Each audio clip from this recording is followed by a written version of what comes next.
Jorge Arriaza, ministro del Poder Popular para Relaciones Exteriores de la República Bolivariana de Venezuela.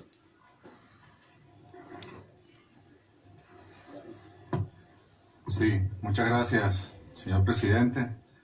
Por fin nos toca intervenir. Tenemos un discurso escrito, pero permítanme hacer antes algunas reflexiones. Efectivamente, nosotros podemos incluso agradecerle al señor Mike Pompeo, porque ante el fracaso del pasado 24, jueves, en la Organización de Estados Americanos, no tuvieron la suficiente fuerza para imponer una resolución. Bueno, apelaron a la convocatoria del Consejo de Seguridad de Naciones Unidas. Ya veníamos nosotros, incluso el presidente Maduro, pensando llamar también a esta instancia para debatir no tanto el caso Venezuela, sino la grosera intervención y los groseros mecanismos de injerencia de los Estados Unidos en nuestro país. Hemos de decir que en esta oportunidad Estados Unidos no está detrás del golpe de Estado, lo confieso, no está detrás del golpe de Estado. Está delante del golpe de Estado, está a la vanguardia del golpe de Estado. Da y dicta las órdenes, no solo a la oposición venezolana, sino también a los gobiernos satélites de los Estados Unidos en la región y pareciera que en Europa y otras partes del mundo. A las pruebas podemos remitirnos. Por aquí tenemos tweets, redes sociales, llamamientos a las fuerzas de seguridad, a la Fuerza Armada Nacional Bolivariana, para que se pronuncie contra las autoridades legítimas, contra el gobierno constitucional del presidente Nicolás Maduro, del secretario Mike Pompeo, del vicepresidente Pence. Fue un tuit con un video del vicepresidente Pence que el día 22 dio la luz verde para el golpe de Estado en Venezuela y para que, como dijo la secretaria adjunta Rosmary, se autoproclamara. Nadie le juramentó, ninguna institución, en ninguna formalidad, en ninguna ceremonia, sino una autoproclamación de un señor diputado en una multitud, en una manifestación pacífica de las tantas que ha habido en Venezuela en los últimos años. ¿Dónde está la legalidad? Yo pregunto, revisemos la Constitución de la República Bolivariana de Venezuela. Léanse el artículo 233, palabra por palabra, disposición por disposición, frase por frase. ¿Dónde está la legalidad? Eso en cuanto al ordenamiento jurídico interno, pero ¿dónde está la legalidad en cuanto a los principios fundamentales del derecho internacional público? ¿O es que ahora estamos dejando de lado las relaciones internacionales basadas en el derecho internacional y se imponen las relaciones internacionales basadas en la fuerza, instrumentalizando las organizaciones multilaterales para lograr su cometido y su objetivo? Si alguno de ustedes me dice en qué artículo y en qué disposición de la Carta de Naciones Unidas se encuentra la base legal para la autoproclamación de un señor que no fue electo por nadie como presidente de la República Bolivariana de Venezuela, abramos entonces el debate jurídico. Creo que no van a poder hacerlo. Estábamos revisando aquí también, porque hay que preguntarse hasta cuándo. El secretario Rex Tillerson de Estado fue el primero antes de que le destituyeran, y luego el propio presidente Trump, aquí en la Asamblea General, en el primer día del debate, ante el podio sagrado del multilateralismo, que no solo anunció sanciones, que son medidas coercitivas unilaterales desapegadas al derecho internacional, sino que tuvo además el tupé de anunciar una serie de medidas contra Venezuela, violando flagrantemente la Carta de las Naciones Unidas, sagrada carta del multilateralismo. ¿Cómo es posible que un presidente que amenazó con el uso militar, él, no fue John Bolton, no fue Mike Pence, no fue Marco Rubio, fue Donald Trump quien amenazó con el uso del poder militar directamente de la República Bolivariana de Venezuela, no haya sido cuestionado por las instancias del multilateralismo en el mundo, y que se pretenda sentar en el banquillo de los acusados a la República Bolivariana de Venezuela porque su pueblo y su gobierno han cumplido estrictamente con lo que la Constitución reza y han respetado también el derecho internacional. Aquí tenemos, es muy larga, pero 1911, en México, una invasión. 1912, marines norteamericanos invaden Nicaragua, querido compañero, y dieron comienzo a una ocupación que se mantendría casi continua hasta 1933. Los echó Augusto César Andino y el pueblo nicaragüense. 1914, México. 1915, Haití. 1916, República Dominicana. 1918, Panamá. 1924, Honduras. 1925, Panamá. 1926, Nicaragua. 1927, Nicaragua. 1930, República Dominicana. 1933, Nicaragua. Nicaragua en el 34, Panamá en el 41. Luego la Escuela de las Américas. Luego está allí el TIAR en Cuba, 1952. 1954, el derrocamiento de Jacobo Arbenz en Guatemala. 1956, Nicaragua. 1960, el presidente Eisenhower autoriza realización a gran escala de acciones encubiertas para derribar el gobierno de Fidel Castro. Y luego Playa Girón, 1961. Es decir, aquí podemos seguir. João Goulart en Brasil, 1964. 1965, querido presidente del Consejo de Seguridad. ¿Cuántos murieron en República Dominicana por la invasión, avalada por la Organización de Estados Americanos, para derrocar un gobierno que no les convenía o que no les gustaba ideológicamente? El gobierno de ese gran dominicano y nuestro americano que fue Juan Bosch. La doctrina Monroe. Debería ser Estados Unidos el que esté evaluado y sometido a examen permanente por su permanente irrespeto al derecho internacional e intromisión, injerencia, invasiones detrás de los golpes de Estado. Después vino el golpe en 1973 contra el presidente Salvador Allende, después de Guatemala también. En 2002, en Venezuela, presidente George Bush, golpe de Estado. Lo negaron, pero reconocieron al dictador. Y hay un precedente. Lo que ocurre hoy en Venezuela tiene un precedente directo. 2002. Estuvieron detrás del golpe de Estado. No estuvieron tan delante como en esta oportunidad. Reconocieron al dictador Carmona, que duró 47 horas. Y luego una investigación de expertos norteamericanos demostró con documentos desclasificados la participación de los Estados Unidos en aquella intentona golpista.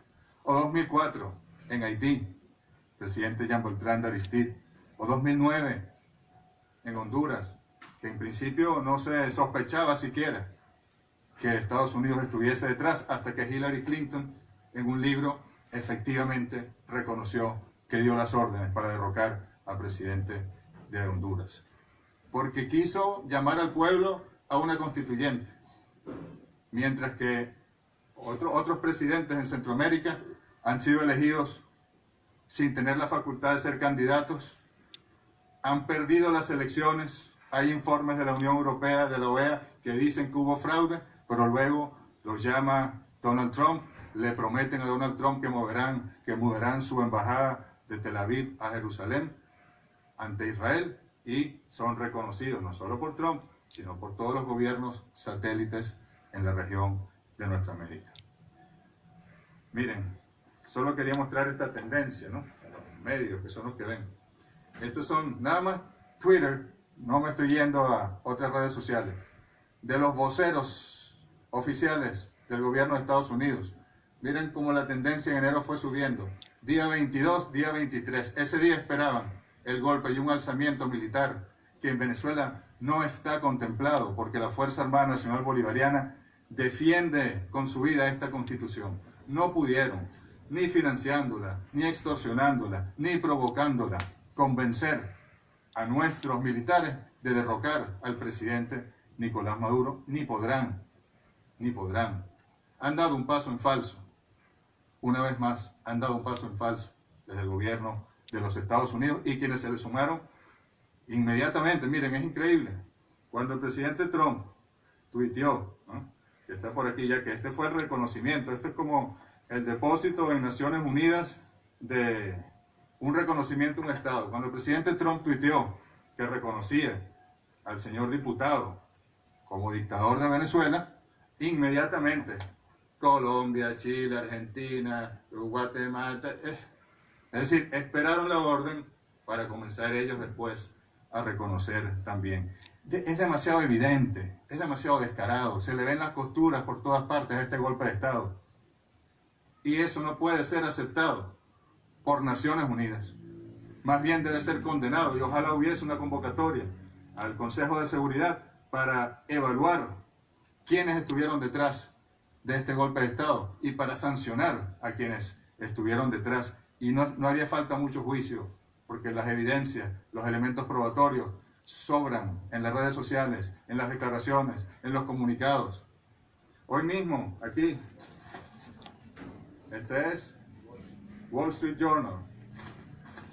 Aquí está como comprueban que el propio Wall Street Journal, como lo hizo el año pasado el New York Times también, y el Wall Street Journal en septiembre, que demostró que hubo reuniones de militares venezolanos que supuestamente iban a derrocar al presidente Maduro en Estados Unidos con funcionarios oficiales del gobierno estadounidense. No fue el organismo de inteligencia de Venezuela, ni de Cuba, ni de Rusia. Fue el New York Times y periódicos de España. Hoy es el Wall Street Journal. Aquí está, claramente. La pieza que le faltaba a la estrategia golpista era la juramentación. La agencia Associated Press, que es norteamericana, hoy también, y con mucha claridad, saca una información que este señor diputado viajó clandestinamente a Colombia, viajó a Estados Unidos, se reunió con oficiales, y esto era una estrategia muy bien montada, pero muy burda, ¿eh? Lo hicieron muy mal, lo hicieron con mucha evidencia. Incluso uno tiene que lamentar, uno entiende que los gobiernos satélites en la región, gobiernos con presidentes empresarios, sometidos a los intereses de Estados Unidos, subordinados, no los gobiernos dignos, muchos pequeños estados del Caribe, muchos gobiernos dignos, que no han cedido ni se han dejado extorsionar por los Estados Unidos, ni en la OEA, ni en la ONU, ni en ninguna parte, a pesar de las amenazas públicas incluso del vicepresidente Pence, o del secretario de Estado, o de algunos congresistas, no a ellos. Es comprensible que los gobiernos satélites en América Latina, bueno, pudiesen ceder de esa manera. Pero Europa, ponerse a la cola de los Estados Unidos, no tanto de los Estados Unidos, del gobierno de Donald Trump, Europa, dándonos 8 días de qué. ¿De dónde sacan ustedes que tienen potestad alguna para un pueblo soberano darle plazos o ultimátums? ¿Dónde se les ocurre semejante acción injerencista, yo diría hasta infantil? ¿Por qué no hace elecciones de presidente Pedro Sánchez, como le dijo ayer el presidente Nicolás Maduro? ¿A quién eligió a Pedro Sánchez? Hagan elecciones en el Reino Unido, atrévanse. ¿Por qué el presidente Macron, en vez de dedicarse a las protestas permanentes de los chalecos amarillos, del pueblo trabajador francés, se dedica a agredir a Venezuela? Ahora ven cerca del Eliseo a un trabajador con un chaleco amarillo que está trabajando y salen los guardias prácticamente asustados porque le tienen miedo a su pueblo. Dedíquense a sus asuntos. Nosotros no nos inmiscuimos en sus asuntos. Respeten, cumplan con la Carta de las Naciones Unidas. Respeten la autodeterminación de los pueblos. Aquí estuvo el año pasado el candidato Henry Falcón, señor Miguel Vargas, usted lo conoce muy bien. Henry Falcón fue el presidente de la campaña electoral de Enrique Capriles en 2012. Enrique Capriles perdió con el comandante Hugo Chávez. Henry Falcón era el candidato. ¿Cómo presionaron a Henry Falcón para que retirara su candidatura? Hasta presidentes de Europa. Y por supuesto todos los voceros de Estados Unidos. Él no la retiró, pero ¿saben qué hizo? Vino a Naciones Unidas y le expresó al secretario general, Antonio Guterres, que era necesaria una observación de Naciones Unidas en las elecciones.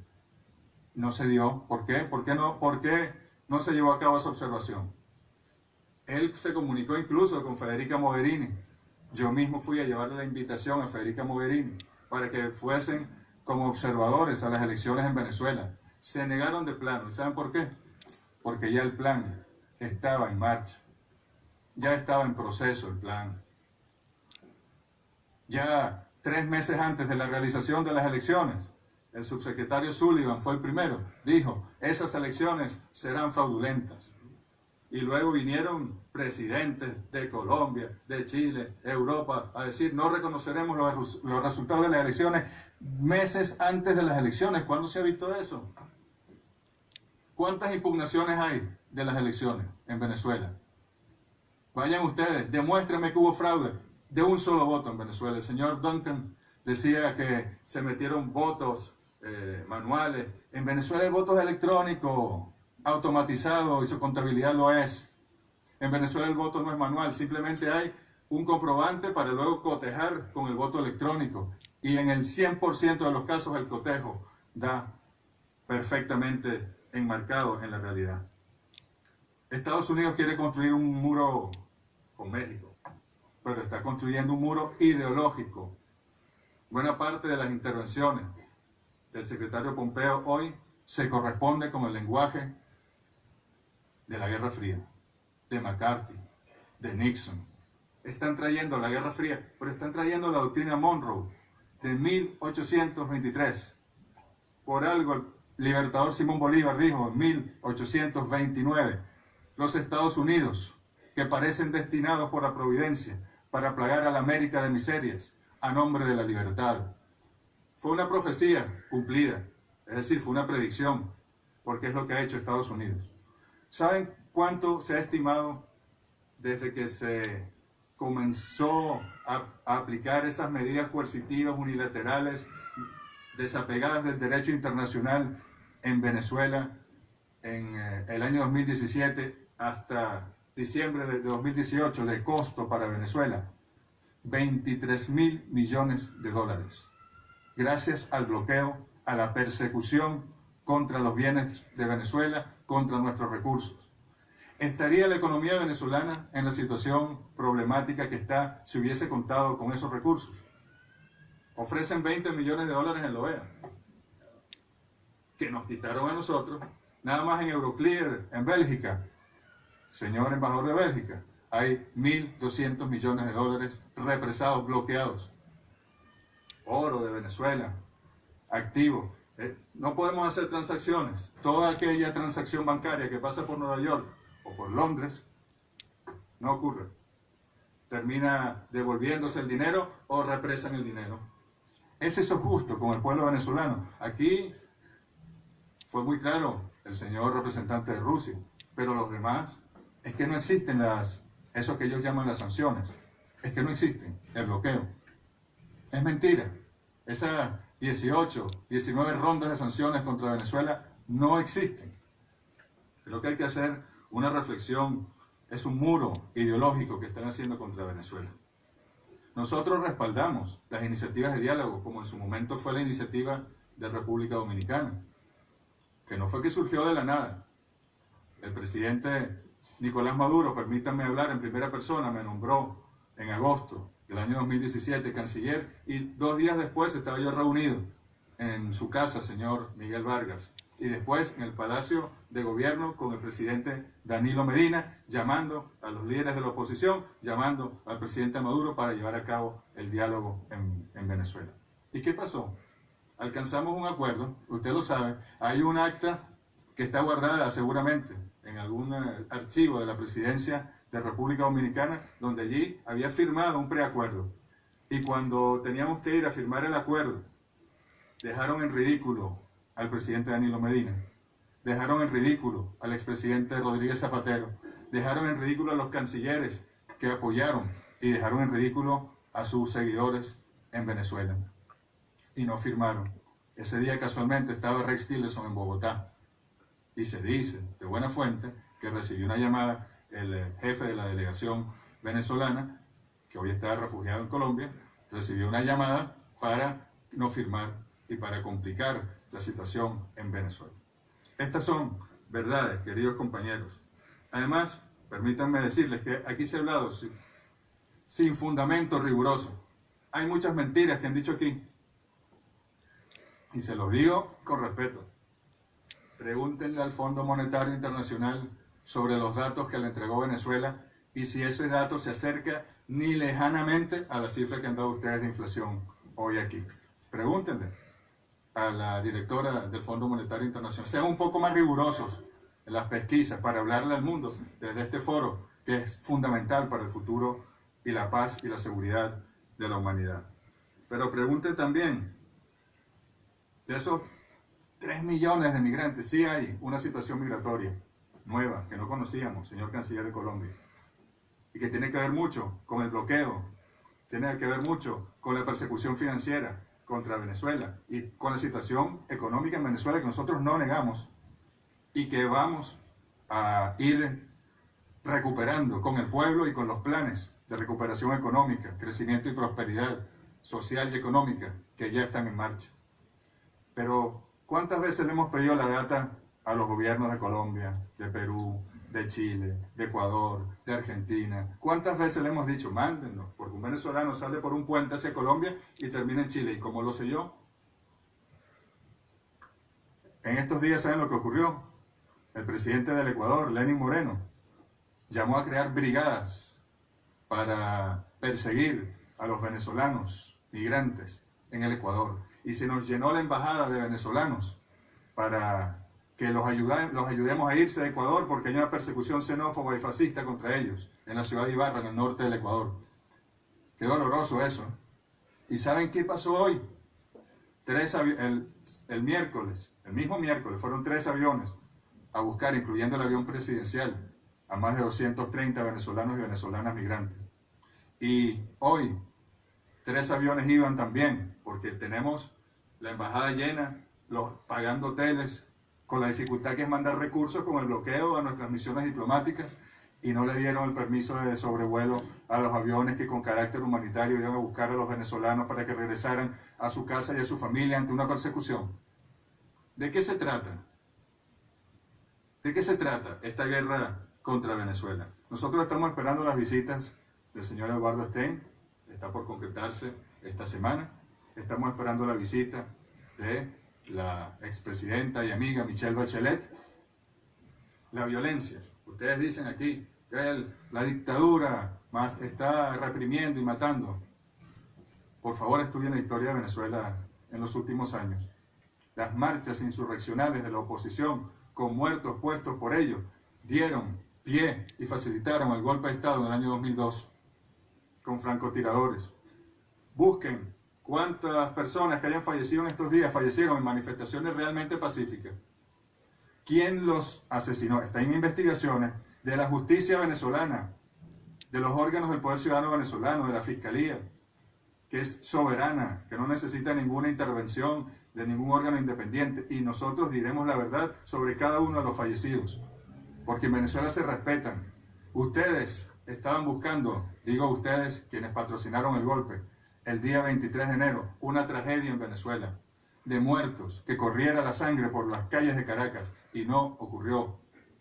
No ocurrió porque se tomaron las medidas, a pesar que en la noche salieron focos en los sectores populares de Caracas de 10, 12, 13 personas a saquear, a destruir propiedad privada, y allí hubo situaciones. Impedimos otra tragedia como la del 11 de abril, otra tragedia como la del 2014, otra tragedia como la del 2017, cuando la oposición venezolana extremista se va a las calles, financiada desde algunos países que están aquí sentados para derrocar por la vía del atajo, por la vía del golpismo, por la vía de la fuerza, al presidente Chávez en su momento y al presidente Nicolás Maduro. Apoyamos las iniciativas de diálogo, como apoyamos la de República Dominicana en su momento. Apoyamos que México, Uruguay, el CARICOM hayan expresado su voluntad para que los venezolanos nos sentemos con su facilitación y logremos nuestras propias salidas, sin imposiciones. Aquí nadie nos va a dar nosotros plazos, ni nos van a decir si se hacen elecciones o no. Las decisiones que se tomen las tomarán los venezolanos, sentados, los de la oposición, los del gobierno. El día 22 de enero se reunió el presidente de la Asamblea Nacional Constituyente, Diosdado Cabello, con este señor diputado Juan Guaidó. para abrir un canal de diálogo, y allí se llegaron unos compromisos y el otro día el señor Juan Guaidó hizo todo lo contrario. Porque bueno, tenía la presión, tenía los tweets de Pence, los tweets de Trump, toda la presión de su gente. ¿Qué es lo que quieren? ¿Llevar a Venezuela a una guerra civil? No lo van a lograr. Los presidentes norteamericanos a veces apelan a la guerra cuando están en problemas de gobernabilidad. Y guerra, miren, el presidente Trump se arrepintió ya ha dicho que Irak estaba mejor con Saddam Hussein. Ha dicho que Libia estaba mejor con Muammar al-Gaddafi, que lo derrocaron y asesinaron de manera brutal y se rieron de ese asesinato, la secretaria de Estado en su momento. El salvajismo, la fuerza, eso no se puede permitir en el mundo de hoy. Incluso está retirando sus tropas de Siria. ¿Que va a buscar una guerra en América Latina? ¿Es Venezuela el trofeo de guerra del señor Trump? Nosotros no le vamos a dar la guerra a Donald Trump en Venezuela. En Venezuela se va a imponer la paz, se va a imponer la tranquilidad y el entendimiento entre los venezolanos, a pesar de muchos de los países que estén aquí sentados buscando una guerra. Quería también decirles, ante el plazo ese que pretende dar Europa, estábamos recordando al libertador Simón Bolívar también, 1818. La primera polémica que tuvo con un agente estadounidense, porque recuerden ustedes que Estados Unidos no apoyó las luchas libertarias de nuestros países. Ellos ya habían sido independientes por su propia capacidad, y ganándole una guerra al Imperio Británico. Pero cuando las colonias de Sudamérica se enfrentaron al Imperio Español, se declararon neutrales. Qué cosa, ¿no? Y después no solo se declararon neutrales, sino que ayudaban a los realistas, a los españoles, clandestinamente. Y en una de esas ayudas clandestinas en el Orinoco, en Venezuela, violando decretos del gobierno legítimo, del presidente entonces, Simón Bolívar, de la Nación, bueno, allí hubo unos barcos, unas embarcaciones estadounidenses con municiones, con aprestos que fueron detenidas, y surgió una polémica. Y el libertador finalmente le dijo a la gente Irving de Estados Unidos: miren, lo mismo da para Venezuela combatir a la España que combatir al mundo entero si el mundo entero la ofende. Y eso lo podemos repetir hoy aquí. Afortunadamente tenemos grandes amigos. Aquí han hablado también grandes amigos. Pero quien ofenda a Venezuela conseguirá al pueblo de Venezuela, al presidente Nicolás Maduro, a los consejos comunales, al poder popular, a la Fuerza Armada, de pie para defender nuestra soberanía y nuestra integridad. Yo creo que leer el discurso que traía aquí, sí, quiero que lean el artículo 200. Permítanme leerlo y con esto cierro, porque se le ha tratado de dar un barniz constitucional, elaborado en los laboratorios de Washington seguramente, a esta autoproclamación de este señor, que todavía en Venezuela se están aprendiendo el nombre de este señor. Incluso el presidente de Paraguay en estos días no pudo pronunciar su apellido. Pero permítanme leerles el artículo 233. Serán faltas absolutas del presidente o presidente de la República, escuchen, su muerte, su renuncia o su destitución decretada por el Tribunal Supremo de Justicia, su incapacidad física o mental permanente, certificada por una junta médica designada por el Tribunal Supremo de Justicia y con aprobación de la Asamblea Nacional, el abandono del cargo declarado como tal por la Asamblea Nacional, así como la revocación popular de su mandato. En Venezuela hay referendo revocatorio a la mitad del periodo si el pueblo no está contento. Ocurrió en 2004 con el comandante Hugo Chávez y fue ratificado. Cuando se produzca la falta absoluta del presidente electo o presidenta electa antes de la toma de posesión, se procederá a una nueva elección universal, directa y secreta dentro de los 30 días consecutivos siguientes. Mientras se elige y toma posesión el nuevo presidente o la nueva presidenta, se encargará de la presidencia de la República el presidente o presidenta de la Asamblea Nacional. Es que en Venezuela no hubo toma de posesión. Es que en Venezuela no hubo elecciones. Si hay una discrepancia de uno de los poderes, son 5 poderes en Venezuela, legítimos todos. Si hay una discrepancia de la Asamblea Nacional, bueno, que vaya a las demás instituciones, que vaya al Tribunal Supremo de Justicia, ¿Pero qué es eso de autoproclamarse un señor diputado, presidente y que lo comiencen a reconocer gobiernos en el mundo? Los gobiernos que uno cree que son serios, que tienen departamentos legales en las cancillerías que están apegados a esta carta y que conocen las constituciones de los estados, reconociéndolo. Se está imponiendo la fuerza al derecho y eso es peligroso para la humanidad. Y eso tenemos que detenerlo hoy aquí en Naciones Unidas.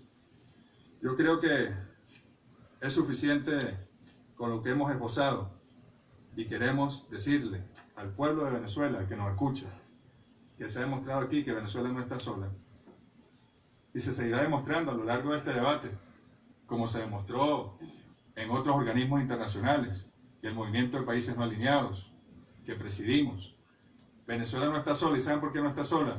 Porque Venezuela está pegada a su Constitución y a la Carta de las Naciones Unidas. Nosotros seguiremos avanzando por la vía de nuestra democracia. Nosotros no nos dejaremos imponer por nadie ninguna decisión ni ninguna orden. La propia secretaria adjunta lo dijo. Este señor diputado se autoproclamó. ¿Dónde está en esta Constitución una autoproclamación? Yo les pregunto. ¿En dónde? Búsquenmela, me la muestran y damos el debate. En nombre del presidente Nicolás Maduro, en nombre de los poderes públicos de Venezuela, en nombre del pueblo de Venezuela, del poder popular de Venezuela, de las comunas y consejos comunales, queremos insistir en que Venezuela es, como lo dice la Constitución, irrevocablemente libre e independiente y que ningún poder, por poderoso que sea, podrá dictar a nuestro país su destino y sus pasos a seguir. Muchas gracias.